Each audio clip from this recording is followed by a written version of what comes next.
Здравствуйте. Hello and welcome to Russian language class. Before moving on, let's have a quick recap of the topics that we learned in the previous lesson. If you remember correctly, in the previous lesson we discussed about the comparative degree of adjectives and adverbs, and we have discussed that comparative degree of adjectives and adverbs are derived only from the qualitative adjectives or adverbs. We have also discussed in detail how do we form the comparative degree from an adjective or an adverb. So, for the revision I have written a couple of sentences and will discuss one by one. Этот дом красивее, чем тот дом. So, how do we use the comparative degree of an adjective or an adverb? We can use it in two ways. The first is when we use the nominative case of the noun with which something is compared, like here along with the word чем. Чем is preceded by the nominative case of the noun with which something is compared and a comma is placed before чем. So, этот дом красивее, чем тот дом. This house is more beautiful than that house. The same sentence can be written in a different way. Like here I have written этот дом красивее того дома. So, as you can see here, we have not used the word чем, we have used the genitive singular of the noun which we have used here in the nominative case. So, tavo doma is the genitive case form of tot dom. So, by using the genitive case of noun with which something is compared, we can also use the comparative degree of an adverb or an adjective. The other example I have written here again with the genitive case of the noun, этот город старше того города. This city is older than that city. So, here again I have used the genitive case of the noun with which this noun is being compared. So, this is about the use of the comparative degree. The other topic we had discussed in the previous lesson was the collective numerals. We have discussed that how do we define the collective numerals, what do they define, what do they denote, and how do we use the collective numerals in a sentence. So, here I have written a sentence, an example, в парке играют трое мальчиков. So, here трое is the collective numeral which is derived from the cardinal number 3, and I have told you that with the collective numerals only masculine nouns can be used, masculine animate nouns, that too in the form of genitive plural. So, here as you can see malchik is being used in the genitive plural form malchikov with the collective numeral troye. We have discussed other collective numerals also. For example, dvoye, troye, chetvera, pyachera and others, and apart from the numbers collective numerals derived from the cardinal numbers, we have also discussed the collective numeral oba, oba which is used with masculine nouns and obe which is used with feminine nouns. So, this is about the topics that we learned in the previous lesson. Let us move on to the topics that we will be learning in this lesson.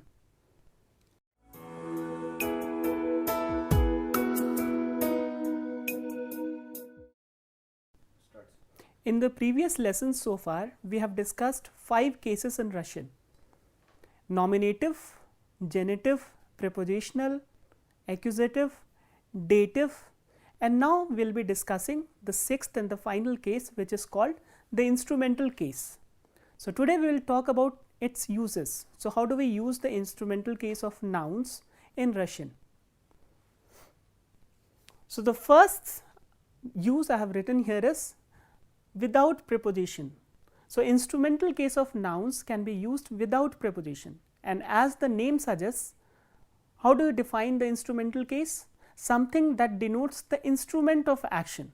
Primary use of the instrumental case of nouns is to denote the instrument of action, and especially when it is used without the preposition.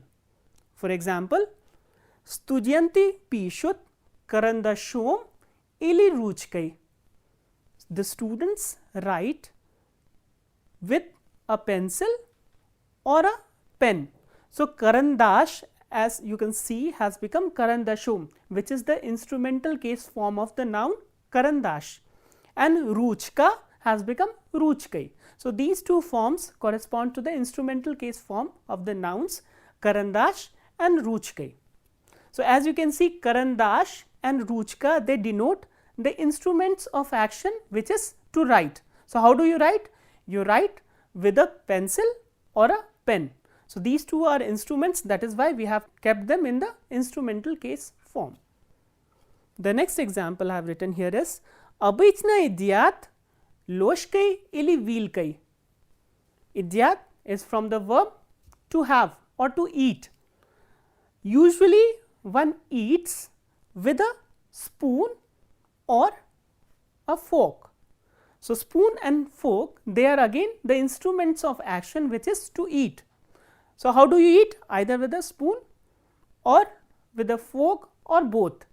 So, that is why these two nouns have been kept in the form of instrumental case. So, the first and the primary use of instrumental case is to denote the instruments of action.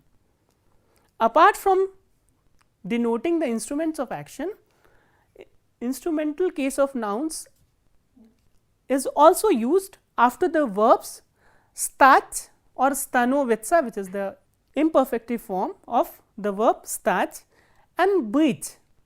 So, stanovitsa, stać, and after the verb быть, especially when we talk about someone's profession, we use the instrumental case of nouns. For example, moj drug станет инженером. Moj drug станет инженером. My friend will become an engineer. So, here we are talking about the profession of the probable profession of the friend. So, that is why we have used the instrumental case form of the noun engineer. The next example is moj djedushka byl kosmonautom. Moj djedushka byl kosmonautom. I have told you that after the verb быть, we are supposed to use the instrumental case of nouns. So, kosmonaut, that means astronaut. So, my grandfather was an astronaut. So, here as we can see, after the verb быть, we use the instrumental case of nouns. So, these two uses of instrumental case we are supposed to use when we are using the instrumental case without preposition. So, we will move on to the next use, which is with the preposition sir. Sir is a preposition which means with.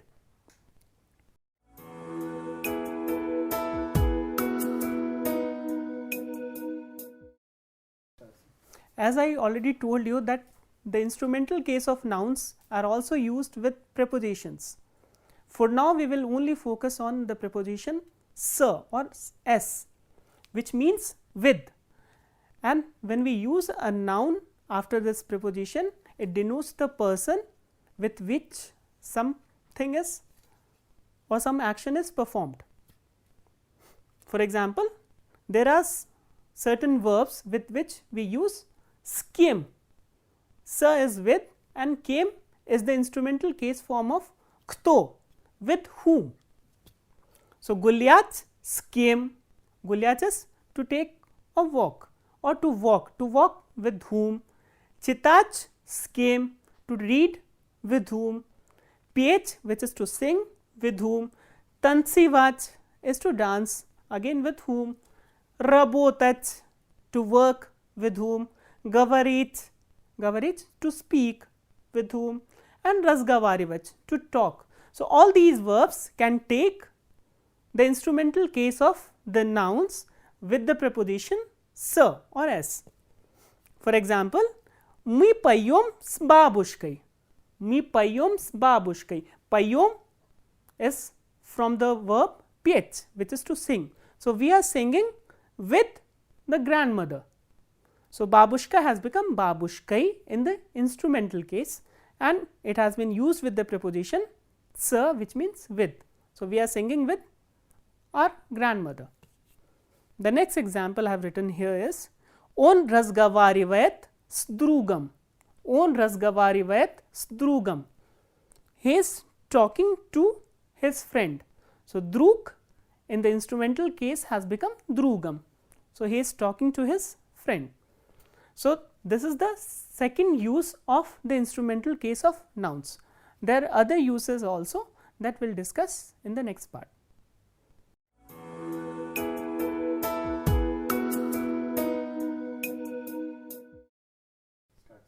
Instrumental case of nouns are also used with the reflexive verbs with non-reflexive meaning, which means which are translated in English with the non-reflexive meaning. For example, we have already learned this verb Vstrichata, Vstrechitsa, Vstrichatsa, Vstrechitsa, which means to meet. To meet has the meaning which is non-reflexive. So, with this verb we are supposed to use the instrumental case of noun with the preposition s. For example, mi vstrechilis spivitsei, mi vstrechilis spivitsei, we met the singer, pivitsa is singer. So, as you can see, if we use the reflexive verb vstrechitsa, we are supposed to use the instrumental case of the noun pivitsa with the preposition s or s. But when we use the non-reflexive verb which is vstrechit, then we are using the accusative case of the noun pivitsa, which becomes pivitsu, mi vstrechili pivitsu. As you can see, the meaning remains the same. We met the singer, we met the singer, but the form of the nouns are different. Why? Because of the verbs. If we are using the reflexive verb, we are using the instrumental case of the noun, and if we are using non-reflexive verb, we are using the accusative case of the noun. The next verb is zdarovatsa, pazdarovatsa, is to greet or to wish someone. Again, you can see it has the non-reflexive meaning in English. So, we will use the instrumental case of the noun with the preposition s. Studyanti pazdarovalis spripada vachilim, studyanti pazdarovalis spripada vachilim, the students greeted the teacher. So, here we are using the instrumental case of the noun pripada vachil with the preposition, and these two sentences, these two nouns, they answer the question skim, with whom. Here also skim, which means with whom. So, there are other verbs also that we will discuss in the next part.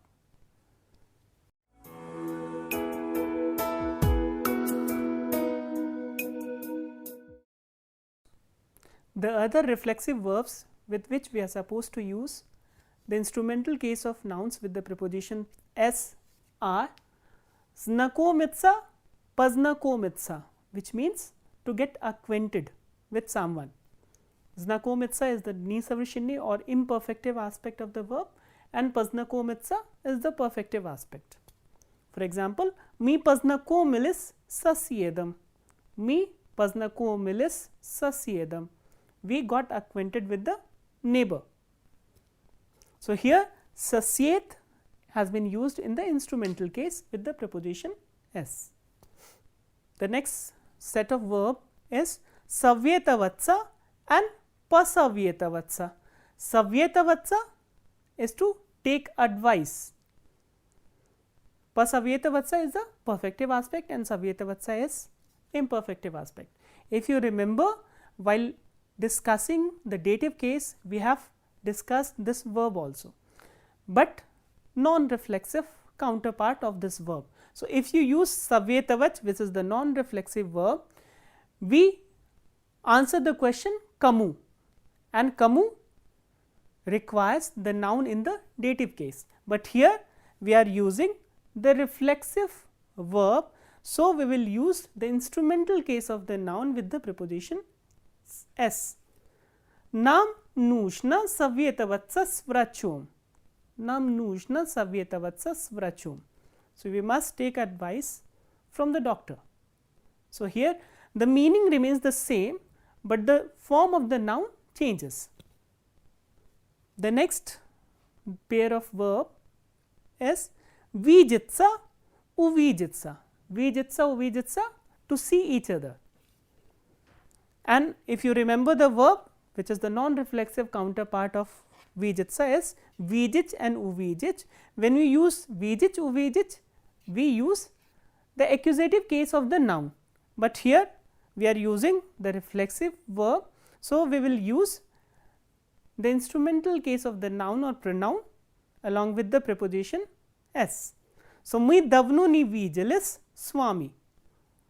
So, it has been long we have not met you. So, here as you can see we are using the instrumental case of the pronoun we. So, these were the verbs, reflexive verbs with which we use the instrumental case of the nouns along with the preposition sir.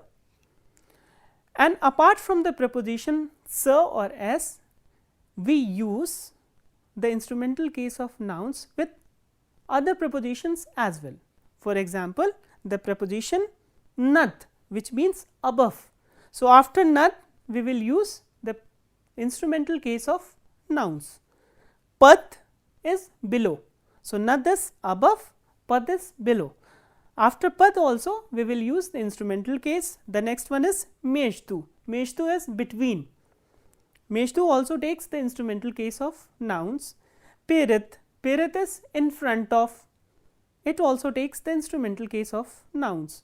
And za, za is behind.